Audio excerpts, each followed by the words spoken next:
thank you very much for joining in today to another series for the state of the digital supply chain. Today, we have two very well known investors from the Bay Area, Cherian Mathew and Mahendra Ramsinghani, and we'll be talking to them about their thoughts on the areas on their thoughts on software supply chain security, management, and how they have seen the world chain and what their views are in terms of this specific area. This is a product agnostic discussion. We are not going to discuss anything specific to Riscosity. And for full disclosure, Mahendra and Cherian are investors and supporters of Riscosity.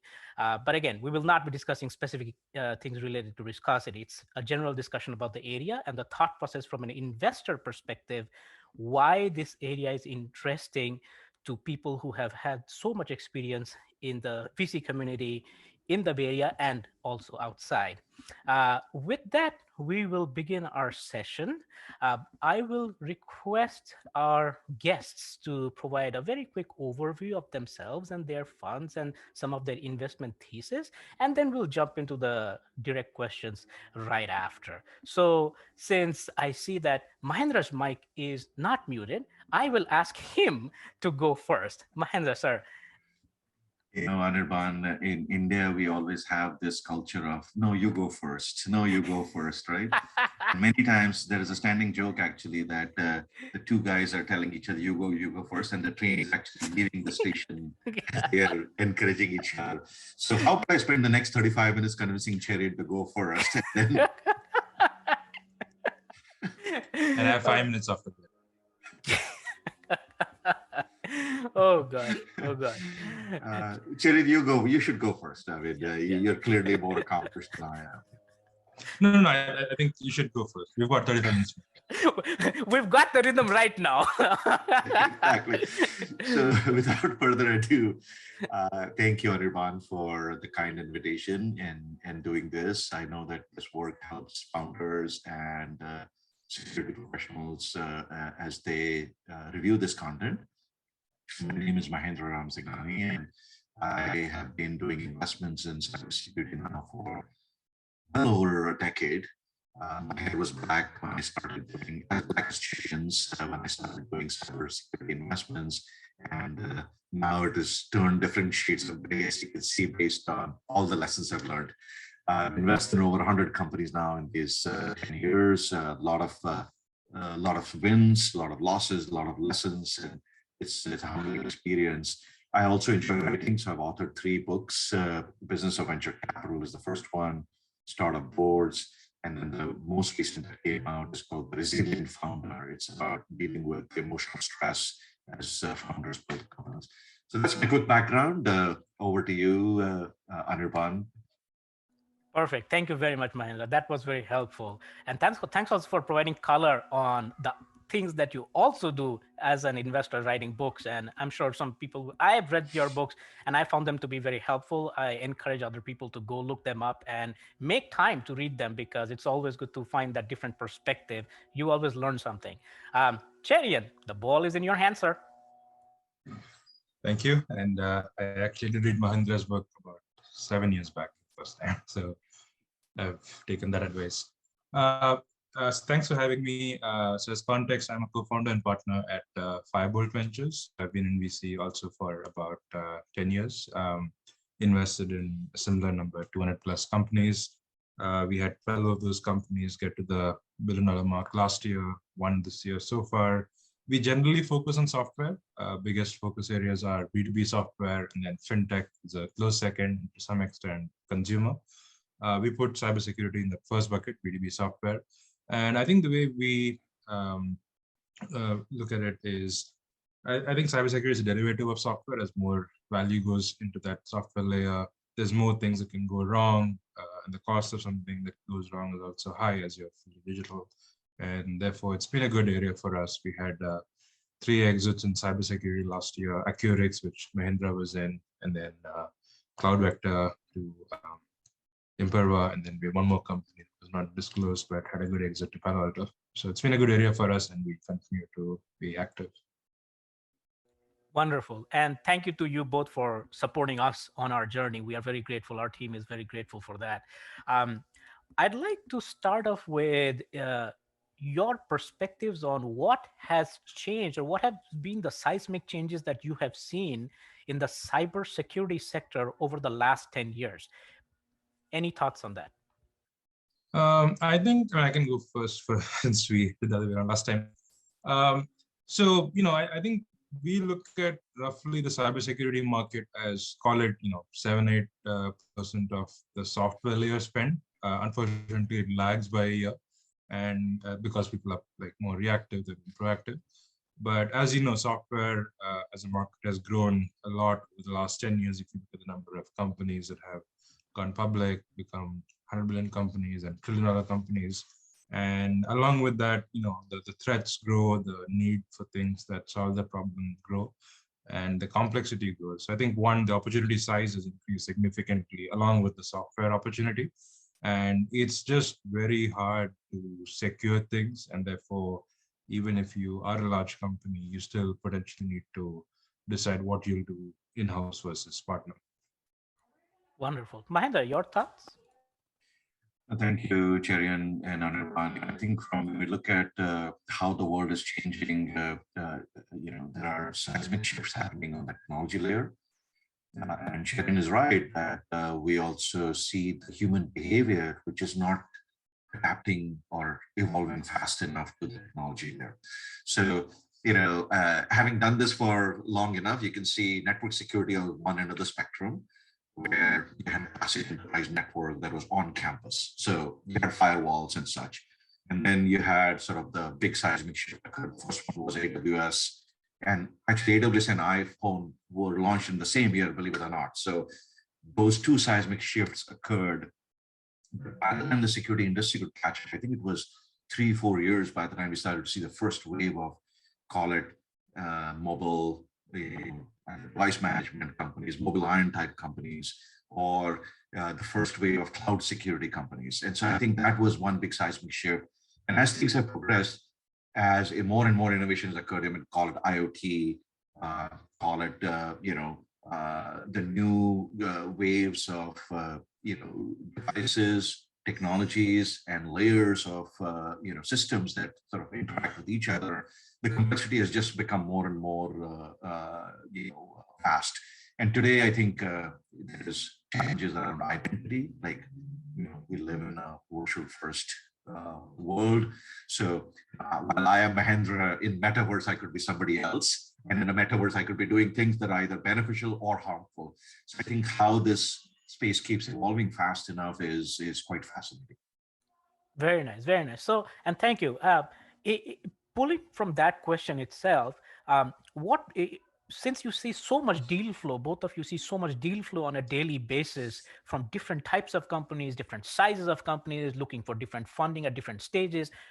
It might be hard, but if you put them in three buckets in terms of like, what are the three top buckets where you see most new innovation happening in the last year or 2 years? Cherian, do you want to take that first? Why don't you go first? So, no, I think that one of the things we're seeing is, data security is an area where beginning to see a lot of new companies pop up. Where, if you look at the classical network, from network we moved into adaptive firewalls. From adaptive firewalls, we moved into much more granularity on traffic analysis, whether that's packet capture and metadata. So at the network layer, there was a lot going on that was quite interesting. Now, identity and access management have also seen some successes. CloudKnox was a company that was acquired by Microsoft last year. That was sort of in identity. You yourself have built privileged access management company in the past. So that layer is certainly being addressed. But data, which is sort of considered within jewels, who is accessing the data? Why are they accessing it? Is it safe? What are the pros and cons of encryption? That is one space where we're beginning to see some very interesting trends. The other area where I continue to see dollars as well as technologies evolve is, identity. It continues to evolve around different definitions of identity, where there is identity for a device, identity for a system, identity for an individual. So managing all of these identities is a very complex task. So those are two, I would say, front and center. And over the horizon, I can see how security for crypto is going to become more and more pressing, because that's where the money lies and that's where the value lies. So, wallets and use and deployment of identity and security around those areas could become very pressing. So those are three areas broadly that I see some action. Perfect, perfect. And thank you. That is actually very helpful for even entrepreneurs who are going to be listening to this session. Cherian, would you like to add anything from your perspective for this? So I think Mahendra has covered a lot of good areas. I think there are a lot of things that are changing. I think a couple that I'll maybe just repeat or mention. I think one, just to be competitive in today's market, you have to ship software faster and you do it in a secure way. And when you ship multiple times a day, the old way of securing software hasn't worked. So there's this trend that I think we can call shift left, where more of that work has to be done by the developer and engineering team versus the CISO being, or that team being the gatekeeper. So that's, I think, one big, I would say, theme. And I think slightly tied to that, in order to innovate and move fast, apart from shipping fast, you also have to decide what you're going to do and what you're going to leverage from other people externally as well. And that's where there's a lot more of open source, third-party libraries, third-party endpoints, and so on, that you kind of have to leverage. And whenever you get into third-party, you have to guarantee security is something that you have limited control over. And I would say that's another big theme. Broadly, maybe we can call it supply chain. There are different definitions there. And then I think I'll repeat the data point that Mahendra mentioned, because I think we've seen enough people value data over the last several years, and also just seen a lot of compliance and regulatory incentives to do things the right way of late. So whether it's the GDPR or CCP and other regulations. So I would say, that's the other broad theme, just being very, everything from like what data do you have and making sure it's used for the right things, and kind of preventing all kinds of risks that can occur if it gets hacked. So those are, I would say, a couple, but there's obviously very creative attackers. So there's a lot to kind of solve for. And that is actually a beautiful segue into the next question that I had, which is, and you touched on the core idea. Why is supply chain security a problem now? Because theoretically, the problem existed from time immemorial, when we were writing code and using an SDK as an example. So it has always been the case that whenever somebody imbibes a piece of code that they themselves do not have full control over, they do not have the ability to audit that code 100%, from that point itself, you start the problem. This has been there for the last 15 years. Your point of this mentality of shift left, where we are sharing, it's a shared responsibility model. It's not just, hey, CISO and security team, good luck to you, we're going to do whatever we want to do and the baggage is on you. That's not the model. What has brought up this shift left mentality? Why has this come into the picture? Any thoughts on that? Mahendra, do you want to go first, or should I? No, Cherian, you go first. All right. So I think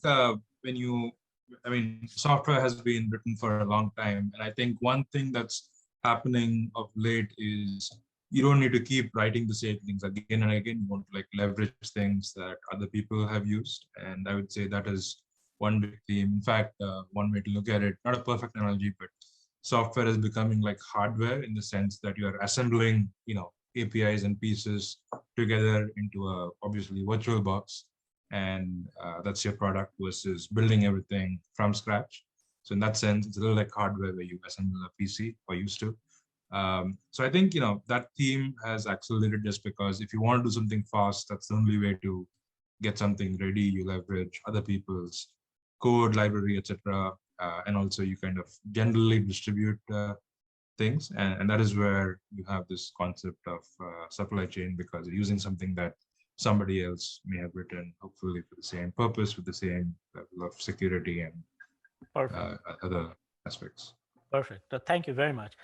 Mahendra, if I can point the same question to you, but with the hue of who benefits. Ultimately, at the end of the day, who benefits from having this visibility and control of the software supply chain? I think that's a great question, Anirban. When we think about the software supply chain, the ultimate beneficiaries, of course, the end user.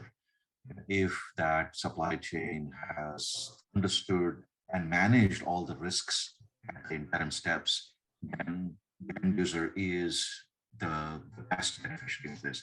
And maybe we can take an example of, let's say, a restaurant as an analog.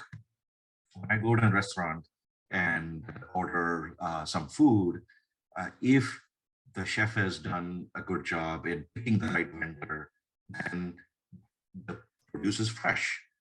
If the chef has done a good job in picking the right people who are inside the kitchen, then they do the job properly. And then, at the last stage where the food is delivered to my plate, to make sure that nothing is added in the food or mixed in the food that either upsets my stomach or worse, completely destroys me, right? So you can see that when you think about the chain of trust that exists in a very simple example like a restaurant, where we go and say, I want this, there is no assumption that there is poison in the food, okay? There is no assumption that somebody will be hurt or the chef might get hurt or the server might get hurt. It's just assumption that this is a fantastic model of trust. The farmer does their job, the chef does their job, the server does their job, all the systems come together and we enjoy a great meal.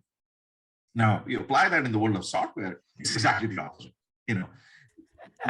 You are sort of constantly wondering, like, did I get this from the right produce today, or was somebody masking their identity, or this patch was supposed to come from Microsoft, but apparently there has been some hijacking that has occurred here in the patch management system, et cetera, et cetera. So when you think about the supply chain, there is enough motivation for the bad actors to either inject, play a malicious role, and motivations have also moved beyond just playful hacking to nation state, to financial incentives, to destroying the reputation of companies or stealing identity and information and reselling it to the market. So you have organized crime on one side, and you have a system that is fairly fragile with a lot of weak links in the chain on the other side. And so you now have a somewhat of a chaotic system that is trying to make sure that the food that is served to the end user does not have poison in it. Yep. No, that's a great analogy. I saw this movie Ratatouille yesterday with my kids, and it's like eerily like similar. Like, I don't want rats in the kitchen, however good they might be, but some human should cook the food. But I get it. A good movie and very good analogy. On top of that, the way you described what a software supply chain looks like in the physical world and the analogy that is there in the software world, it is kind of obvious in a sense where software supply chains for companies that are building their own software, trying to sell to their customers, they're trying to build that trust. There's this trust gap that they're trying to fulfill with the customer that, hey, I want you to be able to buy my software without worrying about what are the ingredients, are they hidden, are they unknown, all that stuff there. There's another interesting twist on this that we have been observing, which is in the M&A area, because it's one of those interesting situations where there is an imbalance of power. If Palo Alto is going to acquire a small company, oftentimes the younger the company, it might not be in their obvious benefit to air all their dirty laundry in front of the larger acquirer, because then that becomes a tool for leverage in terms of, hey, the price was going to be 95 million, now it's going to be something else because we now know these are there. What are your thoughts on these types of imbalance of power type relationships where this software supply chain plays nicely in there? Do you see this happening in other areas? I think that's a very good point, Anirban. I'm sure Cherian also, he has, of course, a much broader portfolio. So I think he has seen this at play out at a much different scale, larger scale, possibly. But I think the notion of having a clean set of books, let's say, when an acquirer comes, they will start by doing diligence on the financials, maybe they'll do diligence on customer. So the cleaner the set of books, the environment, the simpler the cataloging, the simpler the way it is expressed, the better it is for everyone. So that way the balance of power somewhat levels out, where, hey, look, there is nothing for me to hide. I've expressed everything that is out here, and in my supply chain, in my ecosystem, here are all the different moving parts that you should pay attention to. Now, younger companies don't have the resources to build kind of a data room, catalog, connectivity to APIs, catalog all the resources that they're using. In fact, one of the, about 5 years ago, there was a sort of ongoing challenge in the M&A side. What are the open source codes that have been used? Is there a catalog of that we can see? Because we want to make sure that we don't trip ourselves over some IP issues down the road. And I remember there were a bunch of companies that were trying to solve that problem 5 years ago. I think today, this universe has become a lot more complex. So on one side, you don't have enough resources to solve the problems effectively. On the other side, the space of innovation and acquisition is increased dramatically. 2021 was a banner year for M&A in security. So this kind of starts to force the founders and early stage companies to say, what kind of systems we can build from day one, that either today or 3 years from today when Palo Alto comes, hey, all I need to do is flip the switch and you can see everything. Correct. Absolutely. Thank you. The very, very, very helpful insight. Cherian, from as Mahendra said, you have also seen M&A acquisitions happen and all these kinds of things. What is your perspective on how compliance like GDPR, which is, and even CCPA from California, which is constantly forcing people on the vendor side to say, you can no longer not discuss with the customer what data are you collecting, who are you giving to. This entire concept of customer gives me data, but I have handed it over to a data processor. I, as the vendor, am now responsible for this because I gave it to somebody. This chain of custody. Do you have any thoughts on that? Yeah, I think, back to your point, this is an issue both from the customer lens as well as the acquirer lens. I think in plenty of companies, we have, obviously usually larger customers asking, are you SOC 2 compliant? Depending on the situation, FedRAMP and so on, other kinds of compliance. And I think that definitely matters. From the acquirer perspective, I think the issue is, part of the issue is that it's not just about that as a negotiating tactic, but also once you acquire a company, this is now being sold under your brand. It's not, a small startup. This is small startup, Palo Alto Networks or Salesforce or whatever the case might be. And therefore, if there's an issue, whether it's around like a data breach, if it's around, attack vector that you've introduced, it hits your brand and it impacts not just that particular company, but like your broader suite of products. And therefore, it is a fair thing to kind of diligence definitely as an acquirer. But then, I think in a lot of startups, they optimize for getting things done, which is, just the thing that typically has worked. And you just hopefully budget to fix that before you actually take it to customers under the, I guess, bigger company brand. But I think it's from the customer angle, it's more about, if I bring on this vendor, will it create an issue for me in terms of my data going out? From the acquirer perspective, it's about, like as a startup, they can take the risk, but now that I've acquired them, it's my risk, not just for that particular asset, but the full, product portfolio in terms of just credibility. So that's, the lens through which they look at it as well. Wonderful. Thank you to you both for providing your perspective. There is one question I wanted to also make sure that the entrepreneurs who are listening to this, they would love, and a couple of people have already asked me that. Please do ask both the gentlemen that, what would be your personal top 3 tips for an entrepreneur who wants to approach you with their idea and talk to you? What would be the top 3 things that you would ask them, that you have to make sure these 3 things are there before you come to us? You should go first this time. We have our usual things. I think one, just looking for a market where things are changing. Now is the right time versus 5 years back or 5 years from now when there's plenty of competition. Second is just, am I assembling the right team that is the best in class team in terms of being able to build it, in terms of knowing what to build, in terms of hopefully getting it to the customer as well. And then, maybe a third, especially with regard to cybersecurity, where the buyer is busy, and maybe true for other buyers as well. I think it's very important to see like time to value. It could be like a small amount of value, but seeing that if possible in the first meeting versus, you have a massive behavior change needed in terms of deployments, in terms of engineering changing how they operate before the value happens. So that's one place where a lot of companies have gotten stuck. So I would say those are a couple of thoughts I have right now. Wonderful. Just to add to that, I think Cherian makes a good point that time to value has become critical in our industry. And if you zoom out a little bit, the buyer, the CISO, typically is overwhelmed, understaffed, and very busy. Okay. So if you think about a buyer, I mean, take the analogy of a mall, and let's say if somebody walks into a mall to make a purchase, but they are with that state of mind, they're stressed, they're in a rush, they're busy, their phones are buzzing, they have to run.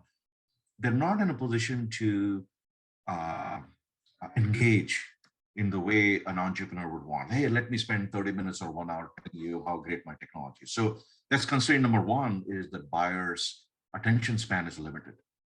So I work with that. The budget is limited. As Sharon mentioned, the overall budgets for security, yes, they're growing, but they're growing in a reactive mode.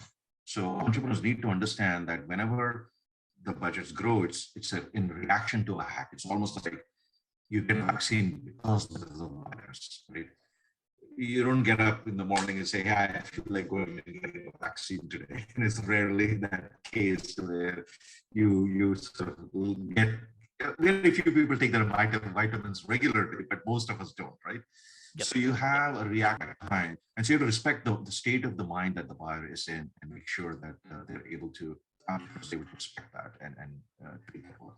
The final point I might say is that for entrepreneurs, it's very important to keep in mind that besides the overwhelmed buyer, you have to also think about how your go-to-market channel can be built effectively. So how do you sell very effectively in those constraints? That's an important piece.